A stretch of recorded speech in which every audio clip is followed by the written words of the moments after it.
Hi, and welcome to In Conversation with Ikigai Leading podcast, where we bring to life some of the conversations and topics that we've been exploring with our clients, mostly around leadership development and team effectiveness. And I am Margot, and this is Monique. And today we're going to talk about activating leadership or activating accountability. Thanks, Margot. And if you haven't already done so, our blog for this month being August 2026, if you were watching this later or listening to this later, has also been about activating accountability. And where we in the blog we explore what that means for us personally at the team level and the system. So we want to get behind that a little bit deeper today and explore some other areas around that. But maybe we can start with what do we mean by accountability? So for us, we define accountability as essentially taking personal responsibility and ownership of what we said we would do, and being answerable for our results. So I think the other point we really want to make about accountability is ultimately it's a statement of belief. When we activate accountability in ourselves, in others, in the systems we're a part of, we're really making a statement that I believe that you're capable of this, that I care about our shared success for us to be having this conversation, even if it feels a bit difficult. I believe in what we're trying to achieve together, and it's important for us to really make sure that we're getting to that impact stage. So the accountability is really ultimately about belief, and it's an invitation. It's an invitation for us to lean in. It's an invitation for others to lean in. It's an invitation for us to hold that accountability and activate that together. Margot, I'm really, accountability often happens. The conversations we have with our people is not, in isolation. So, do you want to speak a little bit more about where these types of conversations tend to emerge when we're 100%. with our Yeah. clients? Yes. And usually the starting point is when we're holding leaders to unpack how to lead performance more broadly, Mm, right? And the three dimensions that we often explore with them to enable leadership or leading performance starts with expectations, whereas the why, the what, and the how is the work that we are meant to do as leaders or as contributors. So is that clear? Are people clear about the why of their work? What is their work? But most important, how are they supposed to be doing their work? So the culture piece, right? Enter in this expectations up front. The second dimension is therefore, in order for me to meet those expectations, what is the support that I need from my leader? What is the support that I need from my colleagues to be able to meet those expectations? And that's where often we talk about activating accountability as the third dimension, right? So, and this is the and measures, having measures and having what good look like. That's the bit about we start helping people to really, as you beautifully described before, feel responsible and clear about what is theirs to do, mm, right? mm, And it's interesting to position that in the context of a more broadly, what do we mean about, accountability?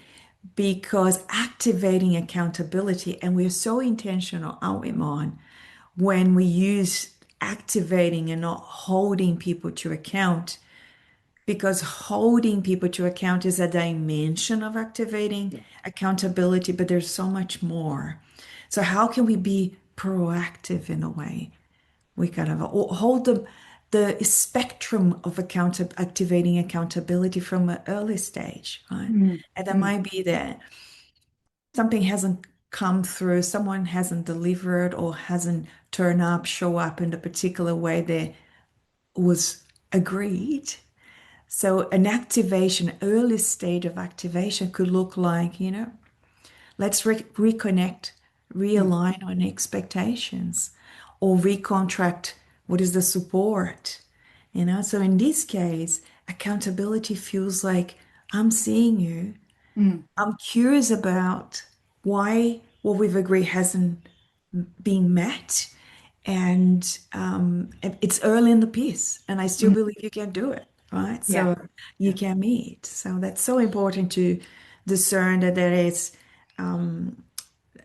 how can we start, not leave that too late? Accountability doesn't happen in isolation. It's part of the performance spectrum, like you spoke to so beautifully, which we've got to be clear on our expectations. We need to have that support so we can activate accountability because it's really hard and probably unfair to really lean into accountability if we haven't been clear up front with our expectations.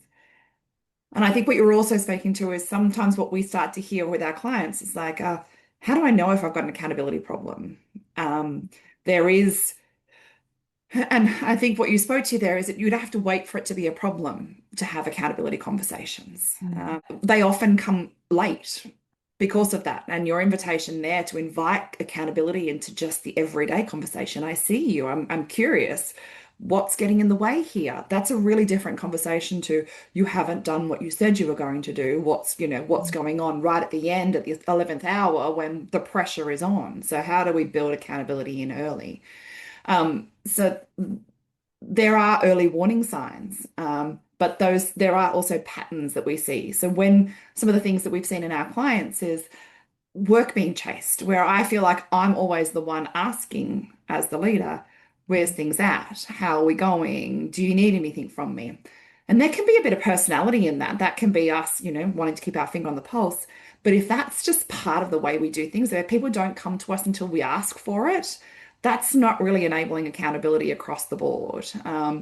It's also when we have a really great conversation in a meeting, we walk away, and then we kind of go, oh, who was going to do what? We're really unclear at the end around ownership of those actions. And again, some of us, we can get so excited in the discussion that we just think the work's going to happen afterwards. We think we've done the work because we've nailed the answer, but actually, we really need to hold that accountability and who owns what. If we're having the same conversations over again, that's a really interesting little measure of curious point around what's going on here with accountability. Feel like we've had this conversation 5 times. I feel like this is a bit of a theme for us. Can we get underneath this? What's going on for you? What's getting in the way? What other support might you need? Um, that they can be signs that repeated conversations. I think the other one is when work keeps coming up to you. We've had a number of conversations with clients where it feels like the work is being pushed up, the decisions are being pushed up. And again, curiosity is probably the first invitation around that. What is it that's not allowing people to make those decisions for themselves, where people feel they don't maybe have the delegation, they don't have all the information? Like, let's get curious about why that work keeps coming up and how we can support that being appropriately pushed back down to the people who have the information to make that thing. And I think the other pattern that we often see is avoiding the difficult conversation. So where we think Mhm. we're being kind by, oh, I'll give them the benefit of the doubt. We're not saying don't give them the benefit of the doubt, but have the conversation about the benefit of the doubt as well, rather than just being silent about it. So let's lean into those difficult conversations, as we said before, because accountability is that belief. It's like, I want us to be able to deliver this. I believe in you. So let's have the conversation about what's getting in the way, what's unclear, what the resistance is, because sometimes it's not about expectation and support. Let's be real. Sometimes it is about not taking that personal responsibility, but there's more behind that. So let's unpack that as well. So I think there's some of the things that we often see in the ecosystems and our leaders and teams see around them that can point us towards what's going on here. We might need to get more curious and get underneath the Yeah. accountability space. And it's such a good point. And the curiosity, right? So to ask, I think is helpful to ask, to discern Yeah. when is accountability and when am I hitting the micromanagement or Yeah. crossing the micromanagement Yeah. kind of a line. Remember having, oh my God, so many times this conversation about scaling leadership, right? And accountability piece. So if we align on outcomes, can we trust people to meet those outcomes in that way? Yeah, so it's a really beautiful separation between micromanage someone is just hold the process lightly, trust the people that they can arrive on the outcome, but hold them accountable, activate accountability to the outcome, right? Yeah. So even agree what success looks like. Yeah, for us. Let's agree. Or what do you think success looks like? Or you must stay. Sometimes as you, as the leader, have to be really articulate what success look like, or sometimes that picture is co-created, right? And then aligning on rhythms. Okay, what are the checkpoints there? Instead of a kind of Mm. I'll follow you up every day or every hour, can we align and I'll circle back next Thursday and see how you go and really invite, I'm here if you need me, right? Yeah. So in a sense, discerning, orienting people into outcomes, giving them the autonomy, holding, as you beautifully said before, that trust that they have the potential to and what can get in the way, however, when we see. So you have this beautiful framework, right? That we often refer as outer work. Frameworks is an outer work of leadership. You have expectations, you provide support, and then there's the accountability piece, which is, how we're doing, measures. Amazing. And what often we see people in this beautiful loop of expectations and support, and nothing, things don't go the way we agreed. And then let's go back to expectations and support, and we get lost in that little loop, Mm. expectation Mm. support, but we don't go there. We don't have the challenging conversations or the honest conversations. We often, when we unpack that with leaders, we go into kind of what will be the landscape of the inner work, right? So Mm. what is the stories? What are the patterns for a start? We invite people to, what's going on here? Does that Mm. happen to others? That happened before. It says, when we take it on people's, work too soon, or Mm. when we don't say no. Sometimes accountability is also not met because we stretch thin, or and for Or we keep ourselves, saying yes to things, but we don't actually have the time for it. Is 100%. that what you mean? Is that what you're referring to? Yeah. 100%, yes. We can't say no to things.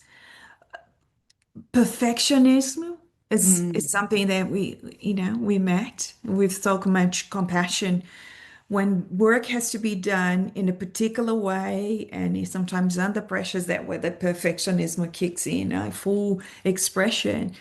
It's really hard to let it go and let people, find their way. It's going to be done to the standard that I can do it, so that can get in a way as well. Yeah. Yeah. Really enabling people to, we rescue people too quickly, or we sometimes we assume understanding is another, what can get in the way. People walk away. It's almost like we collude. I Yeah. like Monique so much. I kind of didn't get it, but I don't want to disappoint her. Off I go, I try to do my way, whatever. So we weren't clear. So we walk away from meetings and conversations, not align really what are we, what is the agreement here? So that's between the many things that we see that can get in the way of us leaning into creating, Absolutely. a culture of accountability. You see, the other point is what we saw most recently is that the complexity that people are navigating. Mm. Sometimes we don't know what we don't know, but ambiguity is running the show, right? So it's kind of we're going, so far we know this bit. So in like the old ways, we kind of got this. We understand. It's almost like I can embrace the size of the challenge. I size the challenge, understand the way forward. That's not necessarily available to Mm. leaders these days. So how do you hold accountability? That question, big $1 million questions. How do you cultivate accountability when, you know, we don't, there is an ambiguity that Yeah. it's part of it, uncertainty and ambiguity. I love that. I think it's a beautiful question for us to unpack a little bit more. As you were sharing some of those things that we can get in the way, I can hear leaders' voices. Like, I asked them if they needed what they needed from me. I asked them were they clear. There's there's a way to ask that clarity that, that without a yes, no, it's like, what are your first steps? And we see this one all the time when we're in a rush. Right, got it, understood, great. Up out the door we walk. And we think we're in agreement until we start to actually unpack the work. Where we, as you were saying, I might have gone away thinking I knew what was asked, but as I start to lean into it, I'm going, I'm not really sure now. So, how do we do the circle back? How do we make it okay for people to say, I thought I was clear, but I'm not 100% sure now. Like this is where the a bit of psychological safety comes in, where it's okay for us to be unclear, especially when we're in ambiguity. I think what I'm hearing you say is, let's play that back. Can you let me know what your first three steps might be? Not because I don't trust you, I just want to make sure we're on the same page. Like, how do we have that next level of conversation?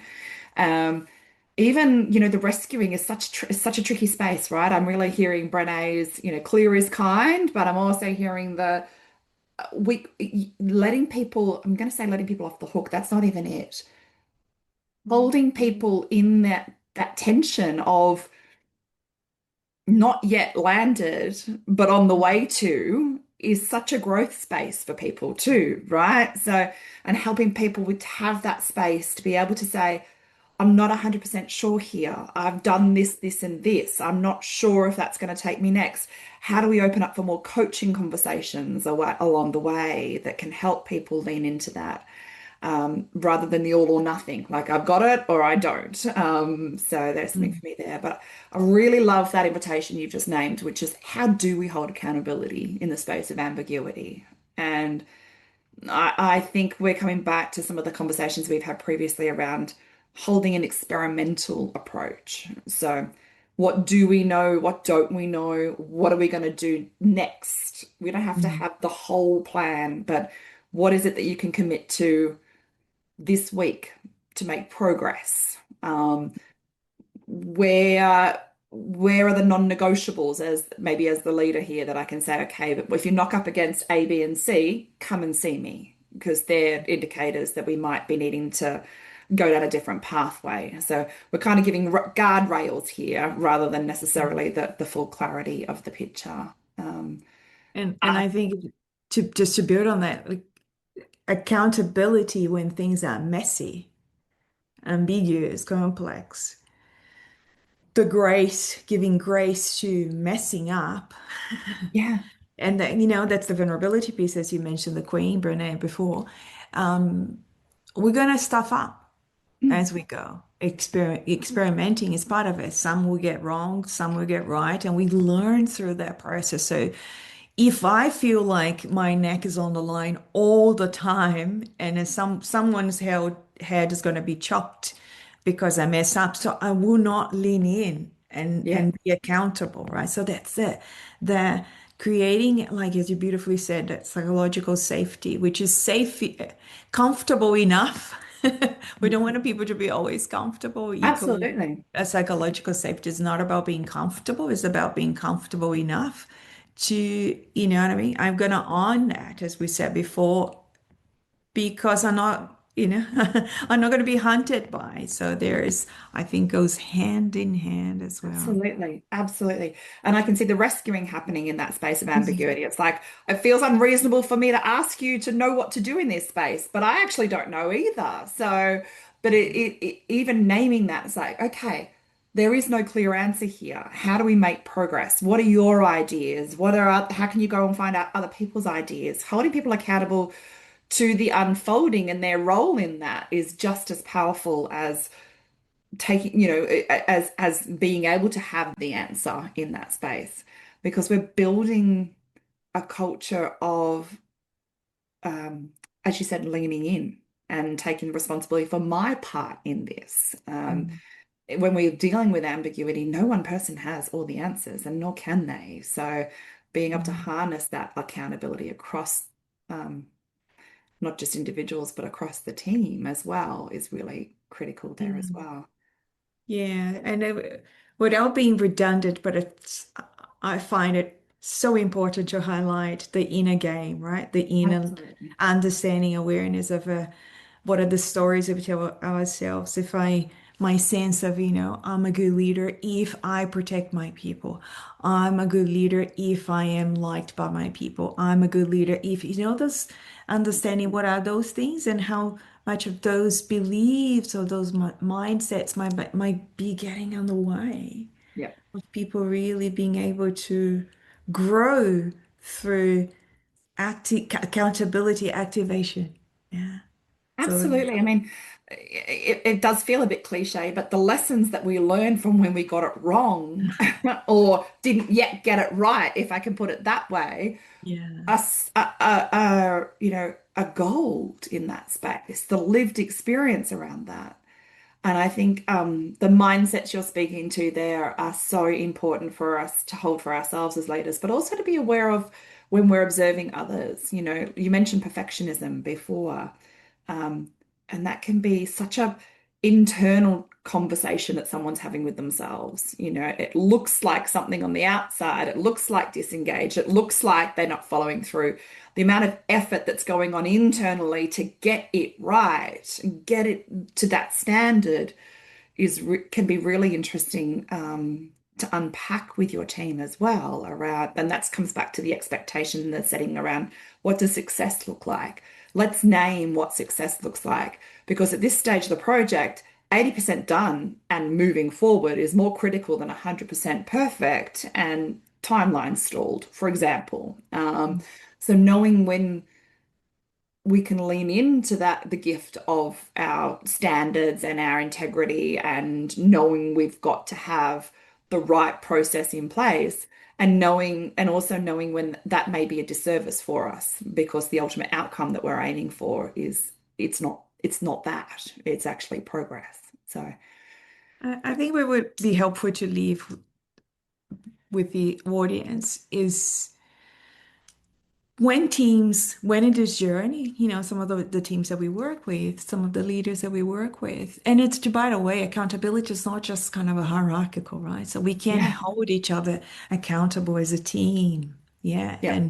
and activate, not just hold, but activate accountability at each other, but continue to provide clarity, having supporting each other, and really checking in 100%.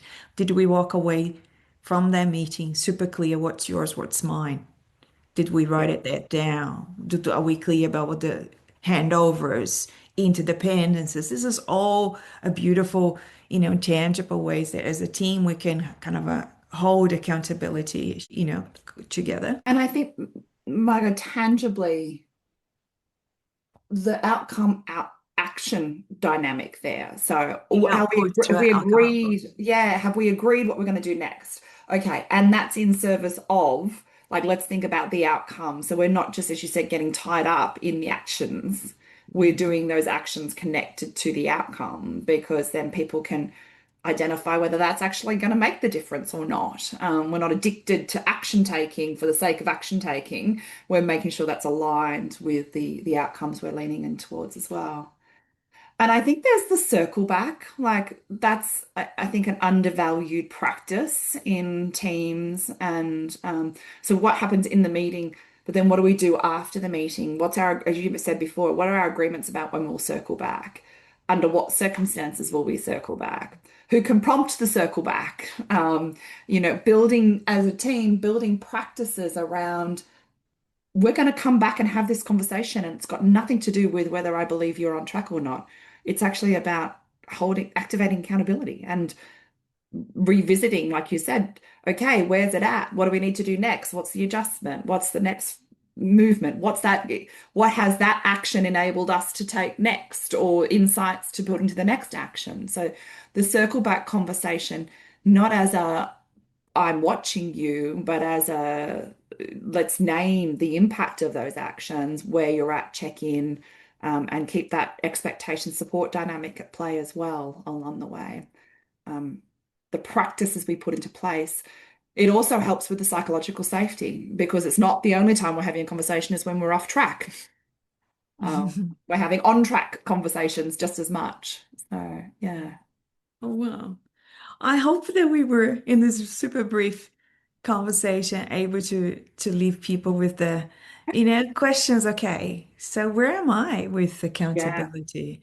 It's something, how am I leaning into it? What is my relationship with accountability? Is that a bad word? I don't go there. Mm. Or, is a healthier, um, more, used. It's interesting because even when we think about, when we have this conversation of accountability around performance, right? And we talk people, when you think about performance in sports, there's always an association with growth and Mm. potential. And when we think about performance in the workplace, we go by default at what's wrong. Yeah. Mm. So if I can Mhm. bring it that back to accountability, that's hence hold it to account. Now activate accountability. Yay!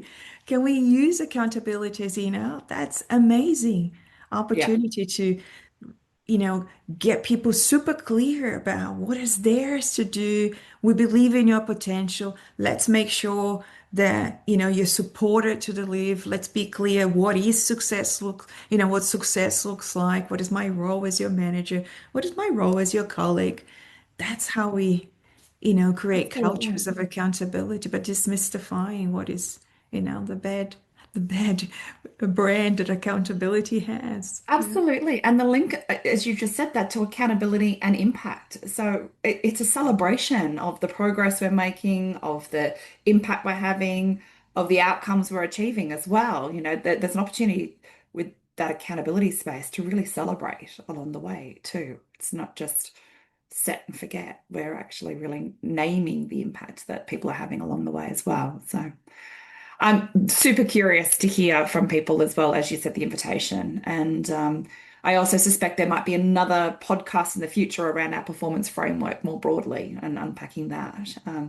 So please, if there are questions, if there are areas you'd love us to unpack, get in touch with us on whatever platform you're accessing this or contact us directly. But it's been a pleasure of being in conversation with you, Margot, and we look forward to hearing the conversations that it prompts in others. As we go. See ya. Hmm. Thank you.